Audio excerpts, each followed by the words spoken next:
Board of Governors Chairman, Mr. Vipin Sondhi, Director, Mr. Vinod K. Singh, faculty members, graduating students, ladies and gentlemen. It is a great pleasure for me to be here with you. I want to first of all congratulate all of you who have graduated. The one disappointment that I have is that I never attended my own graduation, but I think I have made it up in some ways by attending many other graduations. I know that IISERB Bhopal is a very young institute, as the director has just told us about the journey of IISERB Bhopal. I'm really extremely impressed and pleased to see such a wonderful institute being promoted here. And my congratulations to Vipin and the director, Mr. Singh, for making this such a well-run and well-organized institute. I'm sure with enormous help and support from the faculty and of course the students and their parents and the government, who have rightly invested in higher education. I think I have for a long time felt that we have as a country invested enormous amounts of money and effort and time in higher education, and I wish that some of that would percolate down to the primary and the secondary education sectors, because that's where the building blocks for education really do start. But it's clear that we have made an enormous mark in the world because of the high level of science and technology that India has been able to promote. I think you all know about the wonderful achievements of the Indian Space Research Organization, the Bhabha atomic reactor scientists, etc., in being able to do something which is quite unique. I think that to be able to aspire and do a mission to Mars and back on the first attempt is something that I think that every Indian who is involved in science and technology can be rightly proud of. I think this is something that has done enormous amount of ambassadorial duty for India throughout the world. The one thing that I have always thought about is that science and innovation are really the building blocks for society. It's very easy for society to blame many of its ills on various different organizations and institutes, etc. But really, I think that if we look at what our scientific community and engineers and others have done, really to be able to promote innovation, this is something that is the only way that we can move forward.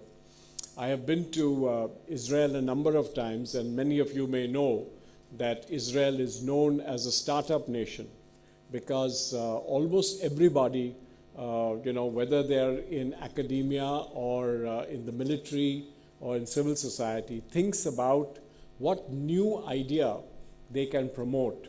And it's amazing to hear about the huge number of developments and startup ideas that Israelis and Israelis have been able to do. I think that type of ecosystem that exists between academic institutions, between civil society, including in their case the military, is just amazing that they have come up with so many ideas. I visited them many times, but this last visit what I found was that they finally have changed their direction of innovation and idea generation. They have basically now decided that, they have plenty of good ideas for their industrial and military complexes, but where they really lack is giving ideas for development. And so it was really interesting for me to see how many new ideas have come up about how to solve basic problems throughout the world, and especially in developing countries. There was one session where they demonstrated medical devices, and every one of them was based on a smartphone and based on software and applications of smartphones. And the range of items that they could actually look at and be able to develop and deliver healthcare and diagnostics and all sorts of other simple but very, very necessary applications in healthcare was just amazing.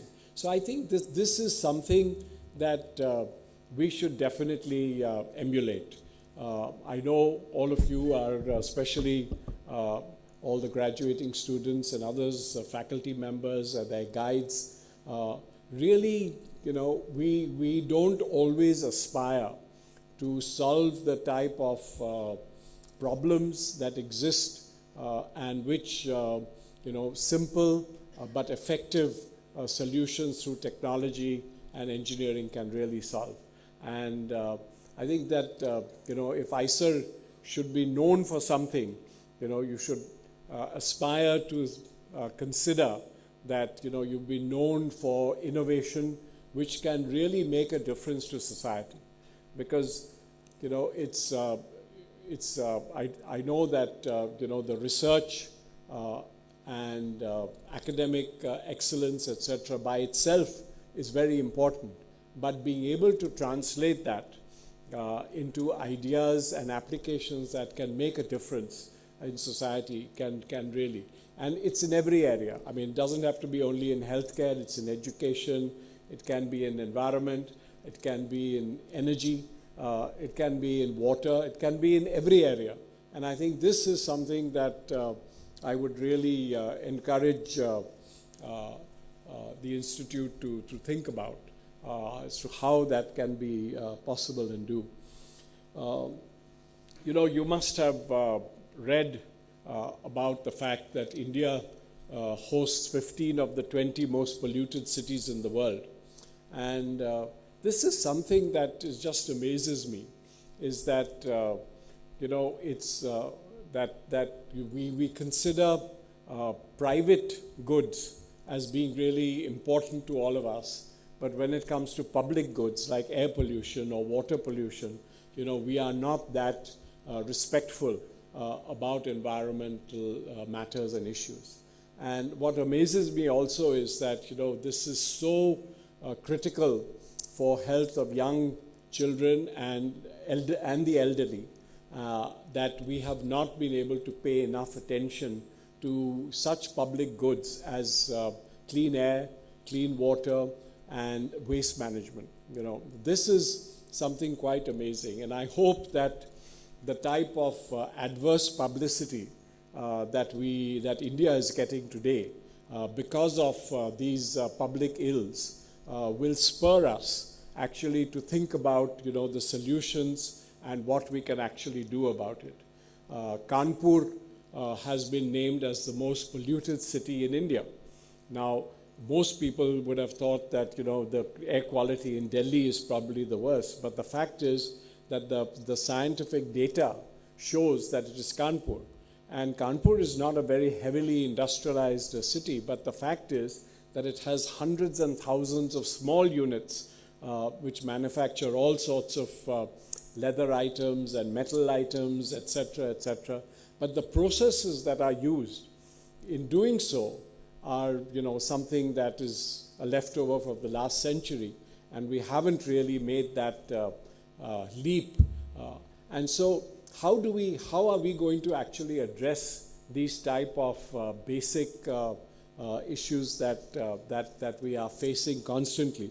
And even you must have seen the reports about the Taj Mahal mausoleum, which has, it has had huge stress over the years. And even 30 years ago, the Supreme Court of India was involved in saying that, the polluting units around the Taj should be closed down, etc. But today, the situation is so bad that the marble has actually started to change color. And some of these changes are irreversible. And this is an icon of India, something that the whole world recognizes instantly when you show a picture of the Taj Mahal. And here, again, a wonderful, not just a monument and mausoleum, but actually something that represents the country being so badly treated. And so I really would like to exhort everyone here, and especially at IISERB Bhopal, about developing deeper understanding in these areas, so that we can actually change the direction that we are going down. Development is absolutely essential. I don't think that anybody ever recommends that we should slow down our development in order to take care of environmental and other issues. But we have to figure out how we can actually make a difference by moving development at a rapid pace, but still doing it in a totally environmentally sustainable way. It's easy for me to say that standing here. I think that the effort that's needed is, what has to be done by every single individual in the country in order to make that change happen. And I think that, when we think about the sayings of some of our founders like Mahatma Gandhi and others, who have always said that, if you want society to change, it has to start with you. And I think this is legislation, of course, is necessary and important, but that's not enough. I think changing habits, changing personal habits as well as public habits is what really makes a difference. Bipin mentioned that I go sailing, which I do quite a lot of, and I enjoy being out on the oceans, etc. But what is amazing to me is the amount of pollution that I can see in the water, even 200 miles outside the shores of India. The amount of plastic waste and other types of waste that you see far away from our coast is just amazing. And so I think that, this, not just this awareness of a problem like this, but to understand what that actually does. This type of plastic waste is eaten by the fish. It is consumed, again, by humans who eat those fish. And that whole cycle of what it does and how it will make, a significant difference to the way that humans really develop health from a health perspective is, I think, under great threat. And the oceans of the world, I think people don't realize how important a carbon sink the oceans are. And the fact that we have, all the scientists have told us that, if we have a temperature difference of over 2 degrees centigrade by the end of the century, we are going to see catastrophic changes in the environment. And I think that the only way that we can reverse this trend is by both thinking of what we can do as carbon sinks, which is in the oceans, in the forests, in reforestation, and reduction of the type of loss of carbon sink. There's a huge amount of research that's required to think about, how this carbon, which is already in the atmosphere, can be pulled out and put away in such a way that it will reduce the effects of global warming. I think, we have had a very ambivalent thinking as far as environment and issues are concerned in India. For years together, we were in total denial. We kept saying that on a per capita basis, India's CO2 emissions are ridiculously low. It's going to hurt our development if we start talking about reduction in coal-fired power plants and things like that. The fact of the matter is that just because of the size of our country and the size of our population, the total amount of CO2 is, we are number 3 or number 4 in the world today. And a country like China, which, went through an enormous industrial progress over the years, has realized that this type of development is just going to be very hurtful for them as they go forward. So China, thanks to, of course, their own governance system in China, has been able to actually close down large amounts of polluting industries, polluting power plants, polluting all sorts of things that are actually affecting. And as incomes rise, people are actually in China, quietly, even some protests are demanding, that they need clean air, they need clean water, they need healthy living. I think a stage has not yet come in India where public protest and where the civic society has taken this on as something that is really important and critical.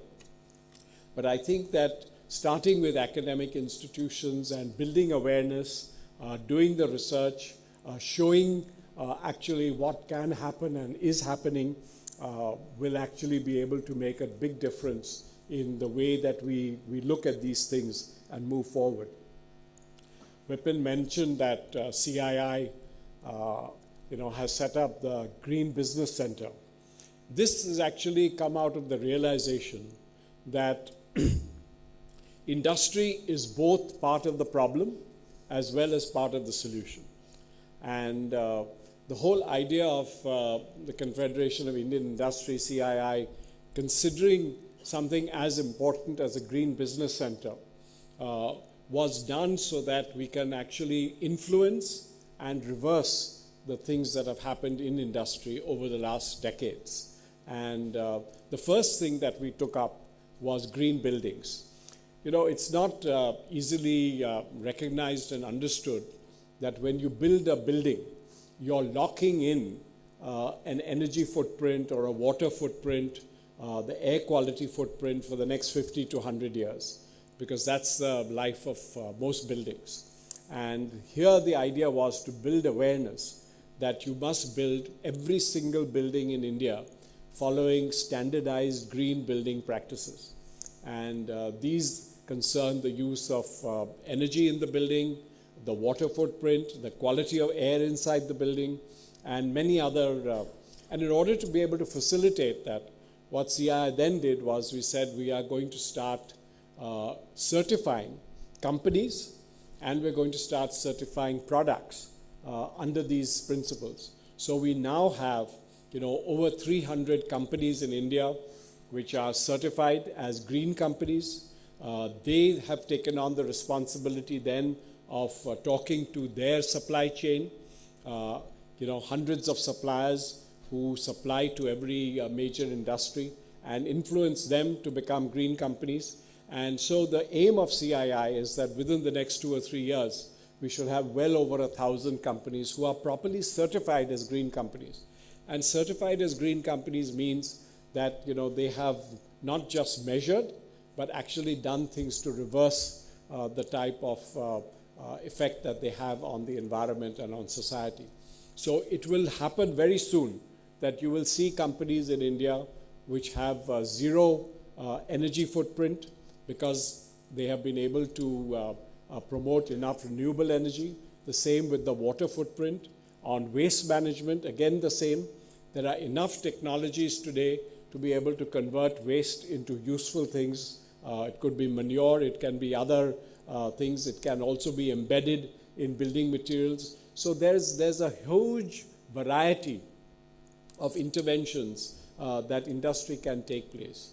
And by certifying green products, by saying that a door is made to a particular specifications, it uses a particular type of material, you can actually talk about the carbon footprint of a door or a window or a ceiling tile. These are the things that if once we start getting into in a much deeper way, I think we will have the ecosystem in our country to be able to develop every single Indian built building as a green building. And because of this effort that CII has done over the last 10 years, we today in India have the second largest footprint of certified green buildings in the world. The USA is number one, but my own projection is that within the next 5 to 10 years, we will exceed the area that has certified in the US and become the largest, because I think developers, users, and others now see the benefit. The building trade sees the benefit. So I think when you create a movement around one thing, I think you can really make a huge difference in that. In the same way, CII has promoted a water institute with the idea that water is already the stress that many parts of India feel because of water issues is very high. Bangalore has been in the news in the last couple of days, but I'll tell you something else about Bangalore. Bangalore is at an elevation. It's well above the Kaveri River. And all the water that Bangalore uses gets drawn up and pumped up using huge amounts of energy from the Kaveri to Bangalore. And the interesting thing is that, you would think that once the water has been pumped up, you'd want to conserve it, reuse it, recycle it, but that's not what happens. All the wastewater goes back, flows way down into the Kaveri, so of course pollutes the Kaveri at the same time, and then gets pumped up again. So it's this ecosystem. If you think about, all of you are scientists, engineers, studying science. If you think about the life cycle, costs of these sort of things, it is amazing that we are so blinded by the fact that we don't see these things and do what is really necessary to be done. And Bangalore, of course, is a city which prides itself on its IT competence and infrastructure, but they really need to think about, the way their traffic moves, the way they use water and energy. So even a city like Bangalore, if it just said, okay, I'm not concerned about what the rest of the world does or what the rest of India does, but in Bangalore we will become, have the best footprint for water, energy, and waste. It can make such a difference as an example. So I think, in conclusion, I want to motivate all our young graduates here to think about these things. Think what you would like to do in your careers, how you would like to think of the future of India. CII has a very good program which we call India at 75. Can you imagine what India will be at 75 if we do A, B, C, D? But what can actually happen or could happen if we don't do them? And imagine that. So imagine India at 75, which is a very different India. Of course, with lots of young people who are very enthusiastic, like yourselves, who have graduated today, but also an India that is concerned about these issues, and one which will want to make that difference. So by the time we get to 75, we can really be proud that we have made a change in the course. So that's my message to all of you this morning. Thank you very much.